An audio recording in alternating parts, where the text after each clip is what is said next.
Welcome back, everyone. I'm the Bella Gamer, and today we're going to be talking about the new versatile heritage that was added in Player Core 2.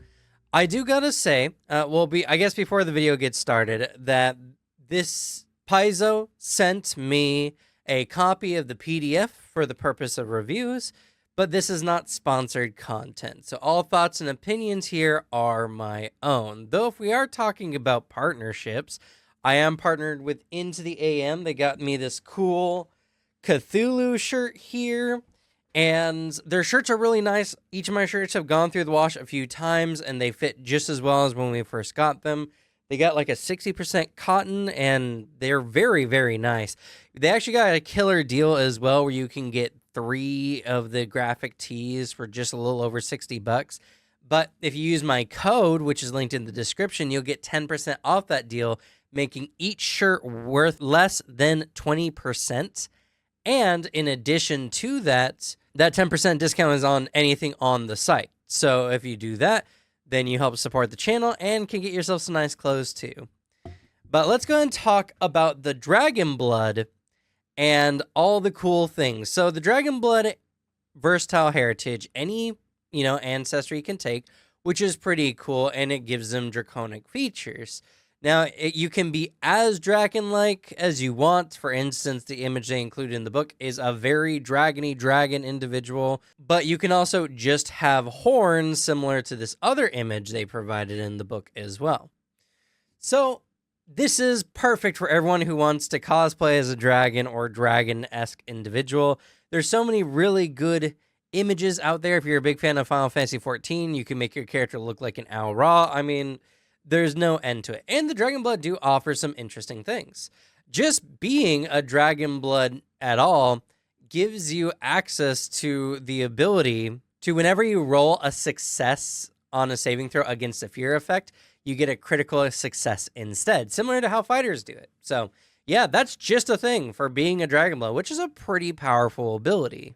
Now, the Dragonblood feats that we're going to look into next, since there's not really too much else to the heritage beyond that, do take a lot from what was once the dragon disciple archetype, which unfortunately has been removed from Paizo going forward with the remaster. Unfortunately, that was something that was caught up in the OGL, and so the dragon disciple is not moving forward. Now, of course, the information for the Dragon Disciple is still available on Archive and Nethys, and with any of the legacy content, with your GM's permission, you can play it, so you don't have to worry about that. But since Dragon Disciple isn't moving forward, many of its features were moved into the Dragonblood. And also, kobolds were kind of moved. They were a little bit divorced from dragons, so some of their features have been moved here to Dragonblood as well. Only, I think it was just a couple feats. So it wasn't anything super major, but still, I figured I'd mention. Now, for the Dragonblood specifically, there are lineages. Now, I hate lineages when they come up because people cannot agree whether you get a lineage for free or not when you start it off. I think you don't, because then it's strange that some ancestries just get extra things on top of whatever. But if you do think that's the case, it's really whatever. And typically, you're going to get a skill proficiency and a skill feat, though there are some exceptions to that rule. So the lineages tie you to one of a specific tradition of dragon. So, for instance, the Arcane Dragonblood gives you trained proficiency in Arcana, and in addition, you gain access to the Arcane Sense skill feat. And whenever you choose a Draconic Exemplar, which a Draconic Exemplar works how it does in most other places in the book, where it determines what kind of breath weapons you can use and what kind of damages they deal, then it must be of the arcane tradition. So with that, let's talk about the other ones. Divine Dragonblood gives you trained proficiency in religion, and in addition, you gain a +1 circumstance bonus to initiative rolls. So that's actually kind of big, honestly. So a +1 circumstance bonus. And the strangest thing about this one is the Omen Dragon, which is a dragon that looks into prophecies, kind of. You would think would get this bonus, but that dragon is occult in particular. So I don't know, but Divine gets the +1 circumstance bonus to initiative rolls. Not a bad choice, honestly. And the Divine Dragons are uber cool. So that's a really good lineage. Now, Occult Dragons give you access to train proficiency in occultism, and you gain the Oddity Identification skill feats. So, not quite as cool, if I'm being honest, but hey, it's something, I suppose. And then Primal Dragons give you train proficiency in nature, and you can use nature rather than survival for a sense of direction and subsist when you're in the wilds. Now, obviously, with each of these, you have to pick the associated draconic exemplars whenever a feat would ask you to. But these are the lineages. So lineages you can only select at level 1, and you can never retrain in and out of them. So pick wisely. And that's actually an additionally unfortunate part, because if you don't get additional feats for lineages, then there's some feats we're going to talk about here at level 1 that are really, really good that we're going to miss out on. But if we do get them, then I guess it's all kind of copacetic. So I don't know. I looked up lineages. I looked all over the place. Nothing says, it just says you can select, which you can select other level 1 feats as well. I don't know. Anyway, let's talk about the first level feats. So, Breath of the Dragon, 2 actions. Probably looks familiar to some, though I think it's been tuned a little bit to be selected at level 1.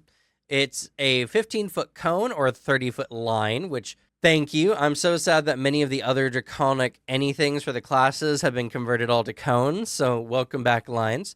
Now, this damage is a D4 damage based on the breath type of your draconic exemplar. And each creature in the area must attempt a basic saving throw against the higher of your class DC or spell DC. You can't use this ability again for a D4 rounds. At 3rd level and every odd level thereafter, the damage increases by a D4. The shape of the breath and the damage of the breath is dependent on the draconic exemplar. So here are the draconic exemplars included in this book. Now you'll notice they all have cones, because they all have cones. There are no lines, though. If you use some of the legacy content, you could get a type of dragon like one of the chromatic or metallic dragons that have a line. So that's so you know. And they do have this super small print here that tells you what kind of saving throw they're used against. Typically, it's reflex. There's a few, like for the conspirator dragon and the horn dragon, that have fortitude, which is poison damage. Makes a lot of sense. And the mental damages are based on will saving throw. So that being the case, here's what we have. So any kind of draconic exemplar you pick, you are stuck with for the rest of the game. So if you pick up Breath of the Dragon, you do need to pick a draconic exemplar. Also here at level 1, we have Draconic Aspect. This is another pretty good feat. It gives you your choice of a claw, jaw, or tail attack with associated traits and abilities. And they give you slashing, piercing, or bludgeoning damage. Now, as a special feature here, this feat can only be selected at level 1, and you can't retrain in or out of this feat, nor can you change what kind of attack you get. So make sure you choose wisely. These are pretty okay, honestly. I mean, the jaws getting forceful and the tail getting sweep and trip is interesting. Tail being kind of honestly one of the more interesting ones here. The claws are okay. And there are some, like the Claw Dancer archetype dedication, which you haven't checked out my How of the Wild videos, is perfect for any claw attacks you have, is also an interesting choice. So I really like Draconic Aspect, and you could think of it as kind of a compression of multiple feats that would have offered each of these individually. So it's pretty good, honestly. I do like this one. It's kind of sad that they don't do the additional damage of the Draconic Exemplar, kind of like how it would for Dragon Disciple, but it is what it is. Now, here's another really good feat at level 1. We have Draconic Resistance. Now, this one gives you resistance equal to half your level to a minimum of 1 to the damage type associated with your Draconic Exemplar.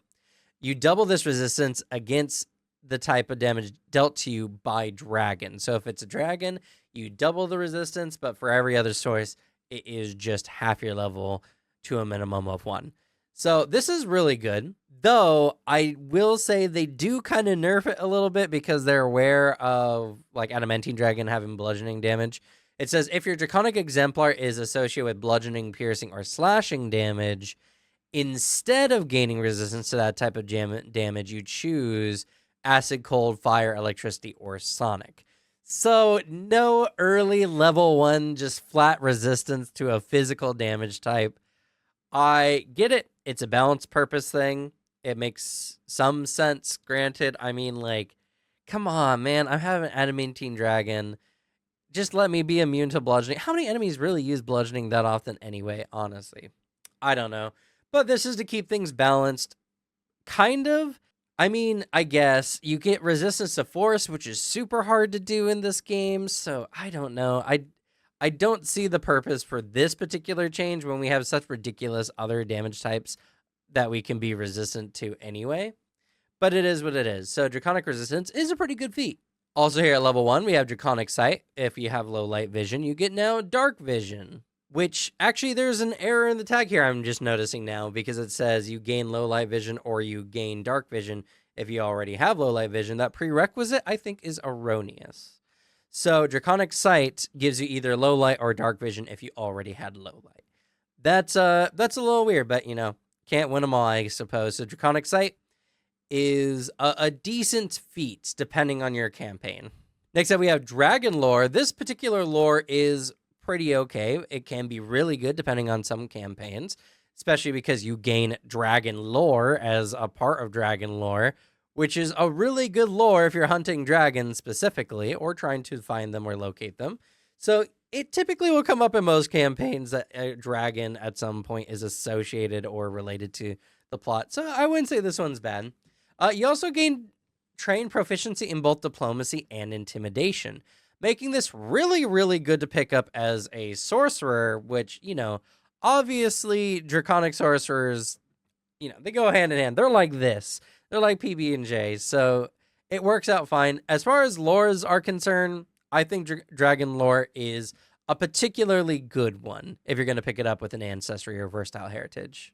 And the last feat here is, my god, a savior I've been waiting for so long, Scaly Hide. Now, I've never been a fan of any kind of ancestry feats that give you armor as like a natural armor, because you can't wear other armors with it. So there's so many good magic armors out there that your character can just never wear in exchange for this armor that you can augment with normal runes. It's always kind of sad. And like, I get it, it's free armor, but I just never liked it. This one is better because it answers that problem. So when you're unarmored, specifically, your skills give you a +2 item bonus to AC with the dex cap of +3. The item bonus to AC from these skills is cumulative with any armor potency runes on your explorer's clothing and such spells as Mystic Armor or Bands of Force. Now, this one is also one you can only select at level 1, which really sucks because, man, why can't I select why can't I have a character who has scales and claws at the same time? I feel that's so sad. I don't know. Obviously, with a lot of these kind of inherent feature ones, it's your character's physical description, so it doesn't make sense that it changes as you level. But man, I just want to be a scaly character who has claws. Is that so much to ask for? I don't know, but I do like this one because it mentions specifically when you're unarmored. Now, if you're going a full dex class, like, say, the monk, this is kind of a mixed blessing because on one hand, you don't need to max your dex, so you can have a little bit of strength if you want to, and you're pretty much getting the most out of your AC as you can. And in fact, starting out, this is the only way you can really max out your AC to a +5 if you're going a monk, because otherwise you have to use purely your dex modifier.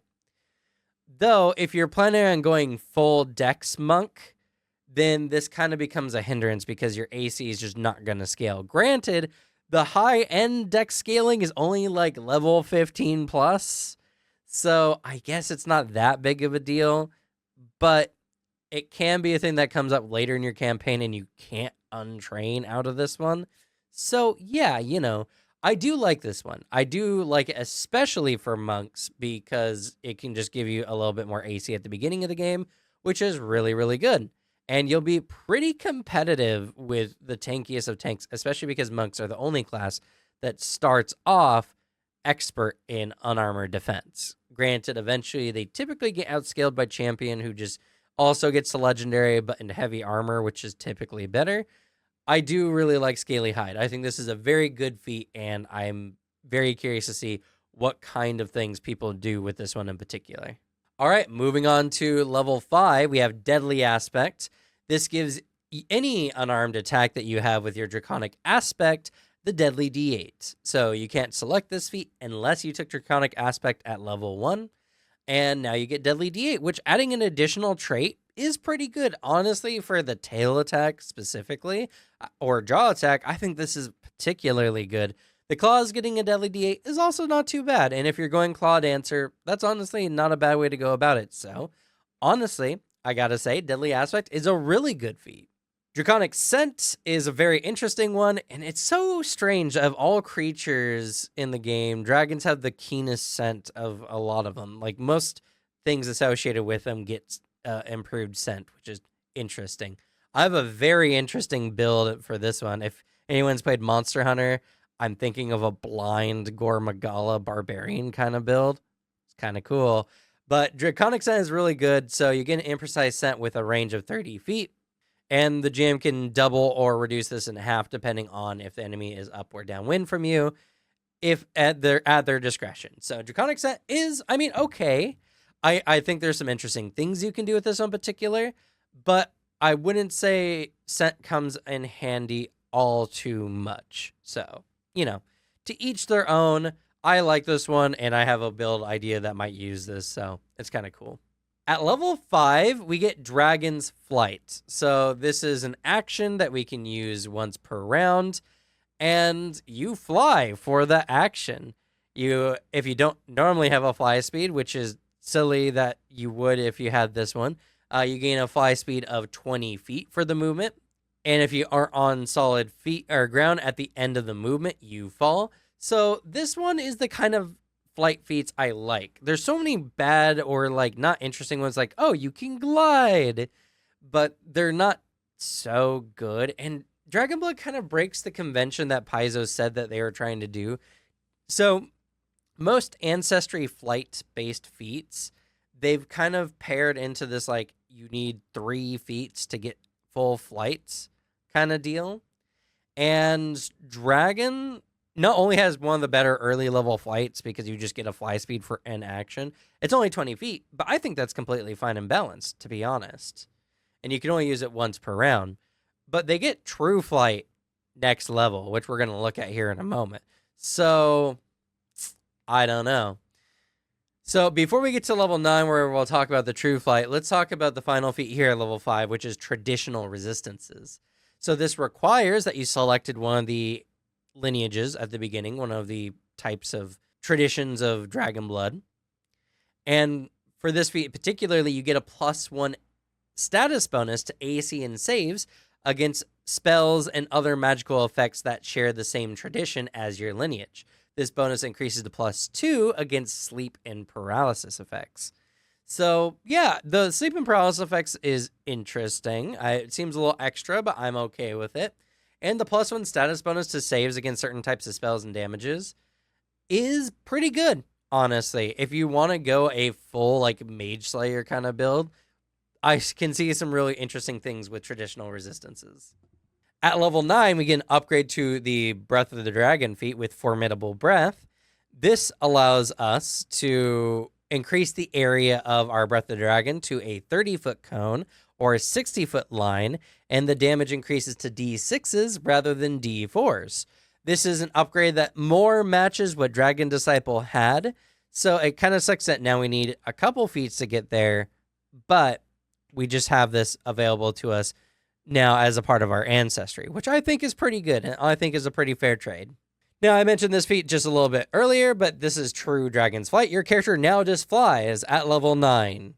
Granted, it's a base fly speed of 20 feet, which isn't particularly fast, but as everyone knows, flight is inherently strong even if it's not that fast. So, that's really good, and there's not a later level flight feat, so I guess Dragonbloods have a slightly slower speed because I think most other ancestries gain a faster fly speed overall. But dragons get it at 1 level 9 and 2 with only 2 feet expenditure. This is the kind of thing I would wish for most things in Pathfinder 2nd Edition.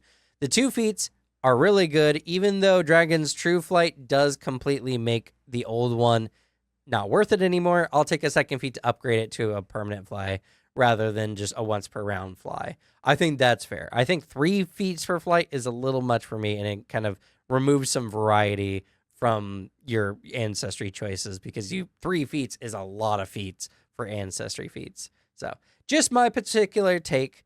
Whether you agree or not, it really doesn't matter. This is what we have for Dragonblood regardless. All right, now here's a very interesting one. The final feat here at level 9 is Wing Buffet. This is such a weird word. Buffet, I think it is buffet, but it's probably some weird French word, honestly. I don't know how to pronounce this word correctly, and I'm sure a bunch of people are going to correct me in the comments anyway, but buffet. Anyway, so you do need to be expert in athletics, but what I like about this one is you have it's so weird because now you just might have wings, or you always had wings. This one just requires that you have wings that are strong enough to batter your foes and shove them away, but it doesn't have a prerequisite of any of the other flight-based feats. So, at level 9, you're just like, oh yeah, I guess my character just had wings the entire time if you didn't think about it, which is kind of silly. But when you use this 2-action ability, which has the action trait, which is important to mention, choose up to 2 creatures who are adjacent to you, attempt an athletics check, and compare it to the Fortitude DC of each target. So it's 1 check against each of their DCs. This counts as 2 attacks for your multi-attack penalty, but you don't increase this penalty until both attacks are made. If you crit succeed on this particular check, the targets take bludgeoning damage equal to double your level, which is pretty good, and is pushed up to 10 feet away from you. On success, the target takes bludgeoning damage equal to your level and is pushed 5 feet away from you. On failure, the target takes bludgeoning damage equal to half your level. And on crit failure, nothing happens. You fall prone and you don't push anyone. So, yeah, this one's pretty good. I will say that getting a failure for this one is particularly not great because you deal a total of 9 damage with 2 actions. But if you succeed, you'll deal 18 damage with 2 actions. So if your character is really good at athletics, I say Wing Buffet is really good. I think it's a very solid feat, and it's very easy to specialize your character to be really, really good at athletics. So I'll say this one's really good, but if your character is not particularly orientated towards athletics, you just have expert athletics, I would probably give this one a pass. I would pick some of the earlier feats over this one particularly, just because the failure effect is a very big waste of action economy, in my opinion. So if you don't mind a feat that is mostly only good with its success and higher, and you're really, really good at athletics, I think this is a particularly good feat. At level 13, we got a very interesting feat, Draconic Veil. This allows us to cast Humanoid Form as a 5th rank spell innately once per day. Although the duration has been changed to an hour. This spell tradition matches that of your Draconic Exemplars, so if you don't have one up to this point, you now pick one. This one's pretty okay. A free spell, essentially once per day as a feat, is not particularly bad. Humanoid Form especially has a lot of interesting use applications, so I'll say this one's not bad, though whether you want to pick this as your level 13 ancestry feat is kind of up to you. I think it's generally fine. I think it works okay, and I think there's a lot of very ingenuitive ways to use Humanoid Form. So I'm going to say this one is a good feat in my book. Here's a really good feat, Majestic Presence. So it's a singular action, and it has the emotion and fear traits, as well as mental and visual. So each creature in a 20-foot emanation must attempt a will save against the higher of your class DC or spell DC. Regardless of the save, they're immune, but if they crit succeed, nothing happens. If they succeed, they're frightened 1. If they fail, they're frightened 2. And if they crit fail, they're frightened 4. Now, what I really like about this one in particular is this is essentially a area demoralized for a singular action. But the downside to this is it says each creature, which does mean it affects your allies. So you do have to be careful when using this ability. But I do think this can be used in a lot of ways. And because it's not actually a demoralize action, you can use this and demoralize in the same combat to ensure the enemies are suppressed by fear, which is really good and makes me think a Hobgoblin Dragonblood is an insanely powerful combo. So Majestic Presence is an insanely good feat. All right, now here's Form of the Dragon. This one is completely ripped from the Dragon Disciple. You get the ability to cast Dragon Form once per day as an 8th rank innate spell. The spell has the same tradition as your Draconic Exemplar, and whenever you cast this innate spell, you must transform into your Draconic Exemplar. But if you took any of the lineages for the different traditions, like Arcane Dragonblood or Divine Dragonblood, you can instead choose any dragon of that tradition, which makes the lineages much more interesting. And also kind of plays to my point that I don't think you can just get a free lineage feat because it says if you have. Like, I don't know why you wouldn't select one of them otherwise, because it has no downside to selecting the lineage feats. They just give you a skill proficiency and a skill feat, and they lock you into a Draconic Exemplar that you would have to do for any of the prior feats anyway. So a really cool thing with the lineage, I do like the idea that your blood might be more like thinner or more spread out amongst different dragon heritages, which is a very cool idea and something that's not often tinkered with. Mostly it's like, oh man, a dragon's in my bloodline. That's super cool. But what about dragons are in your bloodline? I think that's even more cool. So Form of the Dragon, really good if you are interested in the dragon form spell, which to be fair is one of the better ones because it gives you an insane flight speed. So even utility wise, it's particularly good, even if you're not a fan of the combat benefits. And at level 17, we also have Lingering Breath. This one is really cool, in my opinion. So whenever you use your Breath of the Dragon feat, the area with which your breath covers becomes difficult terrain for a minute. In addition, a creature who fails or critically fails their saving throw against the breath takes 2d6 persistent damage of the same type of the breath.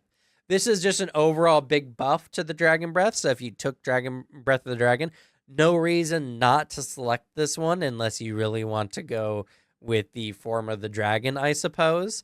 And they can cover a like a 30-foot cone of difficult terrain is devastating. That can lock an enemy down pretty significantly.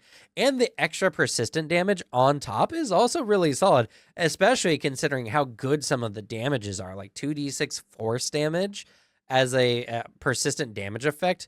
Really, really good. So yeah, that is the Dragonblood heritage. I think this one is really good, honestly. I think it gives you pretty much everything you're looking for if you want to play a dragon-themed character who is not just a straight-up dragon, I suppose, or trying to be a straight-up dragon. I like it a lot. I do like it in particular. I know a lot of people are going to be sad about the loss of Dragon Disciple, and to some degree I am as well.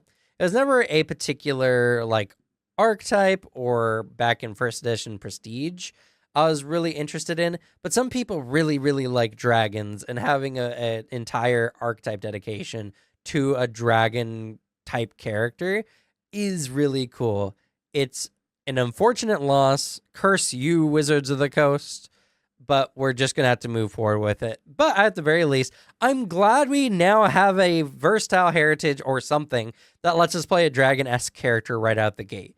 Man, people have been wanting this forever, and now we finally have it. So I like this one, and I'm so curious to see all the different cool little arts of different characters with draconic features, because it's a versatile heritage. So we can now see dragon gnomes, or dragon kobolds, which is funny, or trip key dragons. Like, there's some really cool ways this particular versatile heritage can be implemented to make it very fun. So that's it. If you have any questions, you can ask them down in the comments below. And hey, while you're going down there, leave a like. If you like any kind of Pathfinder content, I think it only helps the game. So whether it's my content or someone else's, as long as you're enjoying the video, leave a like. It increases the chance that that Pathfinder gets out to the public eye, and I feel like more people would benefit from knowing about Pathfinder.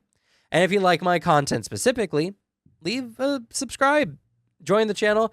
We've gained nearly 1,000 subs since the book released last week. It's been massive for the channel. We have a growing community, so you can also join our Discord if you're interested in something like that. And yeah, I'm just happy to provide all this stuff to you guys. But that's going to be it for me. Thank you all so much for watching. Good luck with your games. Leave the bad luck to me. And next time, we're going to be talking about the changes to the archetypes for the multi-class archetypes in this book. So if you're interested in what might have changed for one of your favorite classes, stay tuned. Bye.